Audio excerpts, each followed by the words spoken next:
Será que eu vou conseguir fazer uma análise, uma interpretação de um balanço olhando somente para uma figura como essa aqui, sem números? Pô, não sou contador, não sou administrador, não sou economista, como é que eu vou ler um treco desse aqui? Eu sou o Diogar Oliveira, especialista em crédito, cobrança e operações estruturadas no agronegócio. E este é o canal Data Crédito Academy.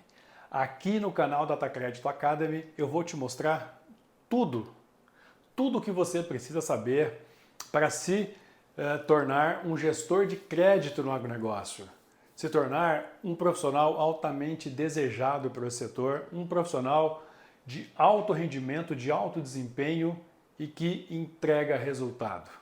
Seja muito bem-vindo ao canal Data Crédito Academy. Eu vou te conduzir para entender como se faz uma análise olhando para esse balanço aqui sem ter nenhum número escrito, apenas com essa configuração, com esse desenho. Ok? Muito bem, muito bem, muito bem. Vamos lá, vamos lá.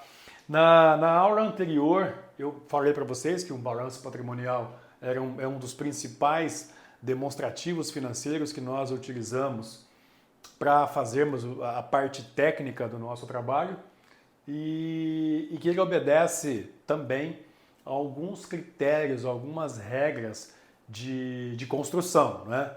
Ele tem, por exemplo, uma estrutura que todo balanço tem, como eu falei, o balanço pode ser de qualquer empresa, cooperativa, até mesmo empresas do terceiro setor, não interessa. Todos eles têm essa mesma estrutura aqui que eu estou apresentando para vocês. Aqui eu já apresentei na outra aula e estou repetindo aqui, ó.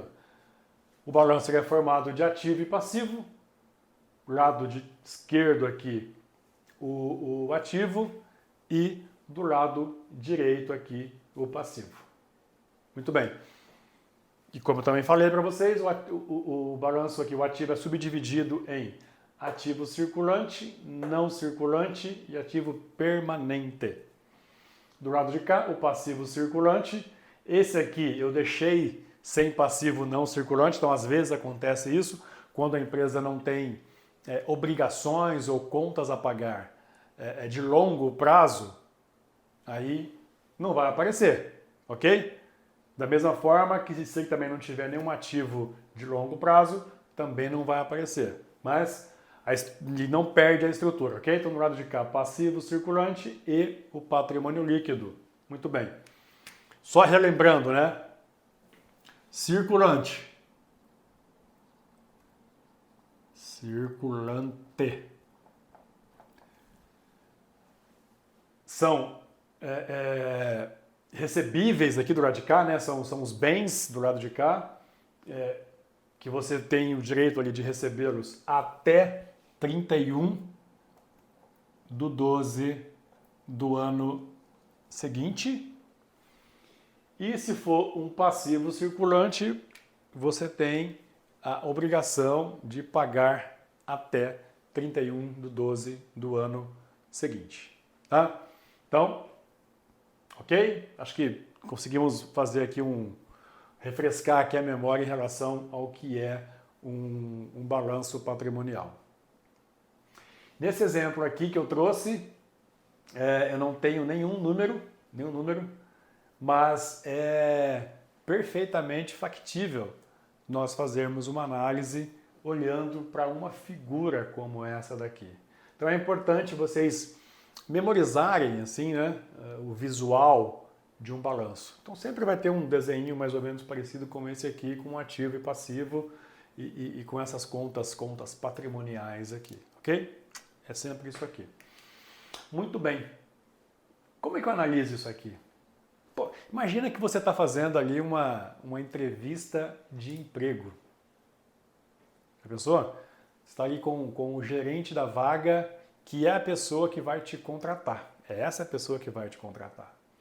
Então, se você demonstrar que tem conhecimento técnico para a função, você já sai assim, léguas na frente dos outros candidatos. Você sai muito à frente dos outros candidatos. Então você imagina que você sentou ali para fazer a entrevista e ele te entrega isso aqui. Então, Só relembrando, tá? Acho que é importante a gente comentar aqui. As decisões das vagas não são somente pelo conhecimento técnico, pelo conhecimento de você fazer a análise de crédito aqui de uma demonstração financeira. Ela passa fundamentalmente pelo conhecimento técnico. Você tendo conhecimento técnico, você passa, assim, muito à frente dos outros candidatos. Muito à frente. E aí tem outras questões comportamentais também que são analisadas numa entrevista de emprego, que é importante você também desenvolver essas habilidades comportamentais. Principalmente se o teu perfil, né, se o teu comportamental é semelhante à cultura daquela empresa, né? Se a tua cultura é semelhante à cultura da empresa. Então isso faz uma diferencinha também interessante. Mas se você souber a parte técnica, olha, vai ser difícil você perder essa vaga, hein? Vai ser difícil. Difícil.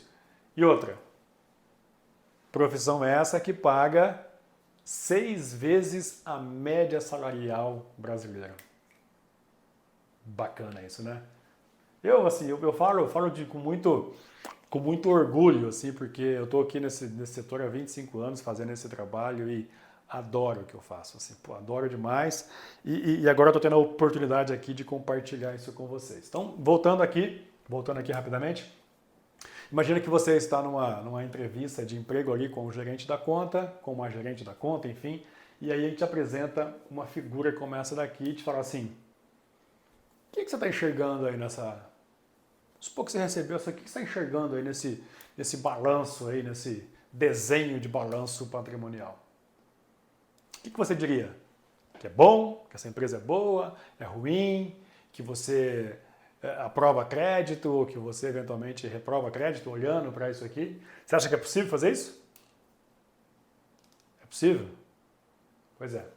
É muito possível responder isso aqui.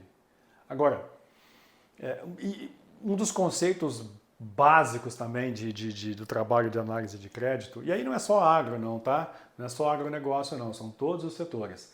Quando você faz a análise de crédito de uma empresa ou de um produtor, no nosso caso aqui, você não utiliza somente uma ferramenta para tomada de decisão, você utiliza algumas ferramentas.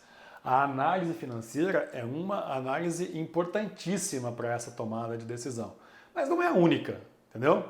Ela te direciona bastante no que você vai fazer, mas não é a única. Então fica com esse conceito aí também. Muito bem, eu tenho essa figura aqui desse balanço patrimonial para analisar. Então, ativo, bens, são os bens e direitos da empresa, tá certo? Bens e direitos.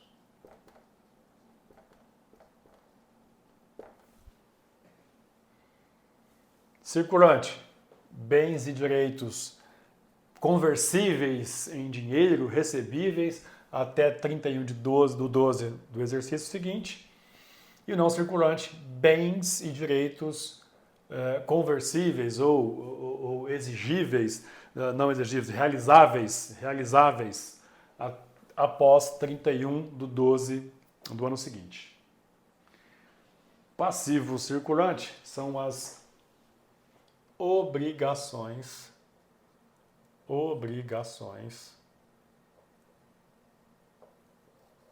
da empresa com terceiros e com os sócios, sendo que o passivo circulante são as obrigações de curto prazo ou obrigações exigíveis até 31 de dezembro do exercício seguinte, do ano seguinte.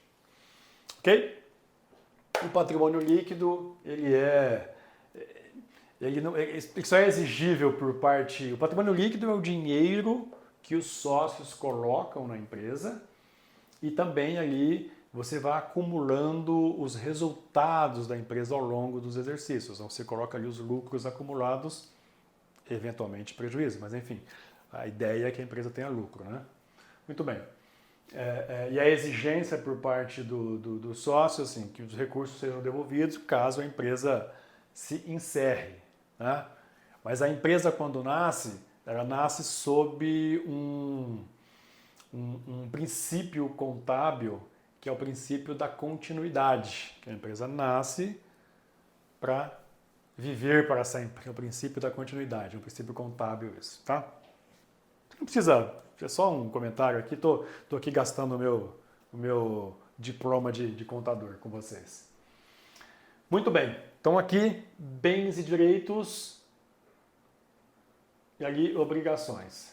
Então, olhando para essa figura aqui, eu percebo que eu tenho menos bens e direitos de curto prazo do que obrigações de curto prazo. Percebe? De novo, vamos lá. Então aqui são as minhas obrigações de curto prazo, são meus exigíveis, não, que eu tenho que pagar até 31 de dezembro do ano seguinte. Então veja aqui o tamanho desse desenho, ó. Olha aqui. Eu tenho tudo isso aqui de obrigação. Não precisa nem saber o que está aí dentro, tá? Não precisa.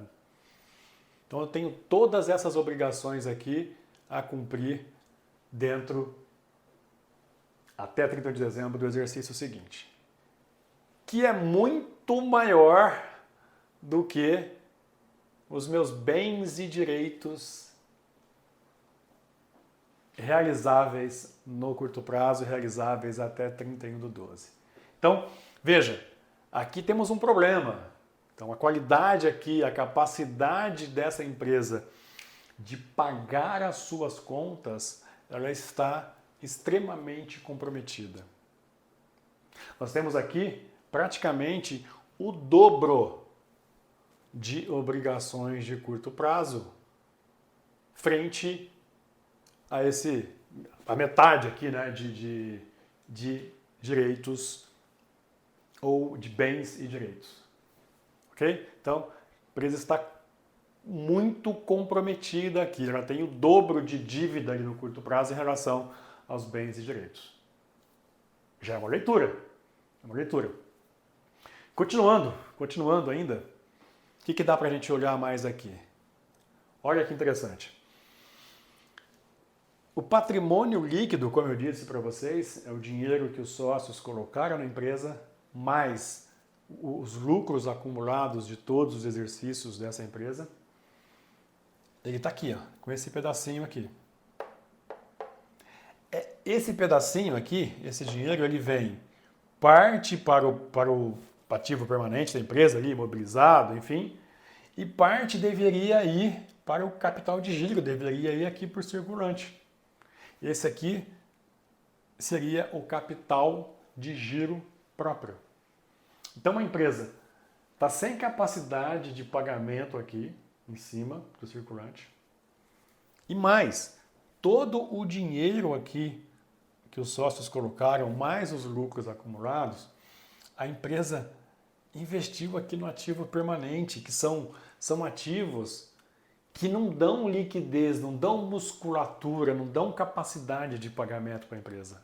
Olha só. Então ele colocou 100% do patrimônio aqui e do recurso que ele tem que pagar no curto prazo, também ele imobilizou, ele colocou aqui no permanente. Ou na estrutura de edificações, na sede da empresa, caminhões, armazéns, sei lá o quê. Então, ele pegou o dinheiro daqui e colocou aqui. Então, essa empresa aqui está extremamente... A sua capacidade de pagamento, a sua capacidade de liquidez. E liquidez aqui é um outro conceito, né? O conceito de pagamento no curto prazo está extremamente comprometida. Conseguiram visualizar isso aqui? Olha que coisa maluca isso, né? Eu tenho obrigações, eu tenho contas a pagar no curto prazo, peguei esse dinheiro, ao invés de colocar aqui no giro do negócio, que é o circulante também ali no curto prazo, essa empresa colocou aqui no permanente e alguma coisa aqui no não circulante também. Mas o mais grave é esse aqui. Porque isso aqui não se transforma em dinheiro com muita rapidez. Imagina que eu vou ter que vender aqui uma fábrica, um armazém, uma edificação, caminhões. Não é fácil você transformar isso aqui em dinheiro para poder pagar essa conta. Essa conta aqui do circulante, você paga com uma operação da empresa, não é com um ativo permanente. Então, fiquem de olho nisso, né? Capital próprio da empresa, todo imobilizado e ainda imobilizou capital, o passivo circulante, que é aquela obrigação de pagar no curto prazo. Então, imagine você numa entrevista de emprego, ali com o gerente da vaga, fazendo uma análise dessa. Entregando esse resultado ali de análise. E você não precisa nem saber o que é a empresa, nada disso. Você consegue, olhando simplesmente o demonstrativo financeiro, ter uma visão da empresa. Você vai falar, você vai fazer aqui um parecer. Ponto importante. Ponto importante. Profissional faz parecer. É um parecer técnico. Não dá opinião. Sabe? Não é opinião. Opinião é conversa fiada. Eu acho que... Não tem essa de acho. Não existe essa de acho. Esqueça. Profissional, ele faz um parecer técnico sobre a situação. Então, essa empresa aqui está inviável. Essa empresa aqui tem problema.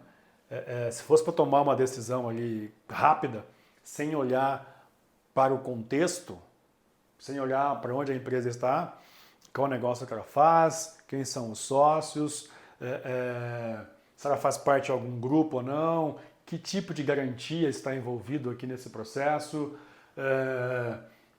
se os sócios são pessoas de bom caráter, se a empresa se esforça para pagar as contas, enfim. Sem levar em consideração essas questões subjetivas, né, mais subjetivas, a garantia como uma questão muito objetiva, se eu fosse olhar só para isso aqui e na entrevista de emprego o gerente da vaga te pedisse para tomar uma decisão e dar um parecer de crédito, olhando somente para essa situação, e não é assim que se toma a decisão, mas enfim, só um exemplo, olhando para essa situação aqui, é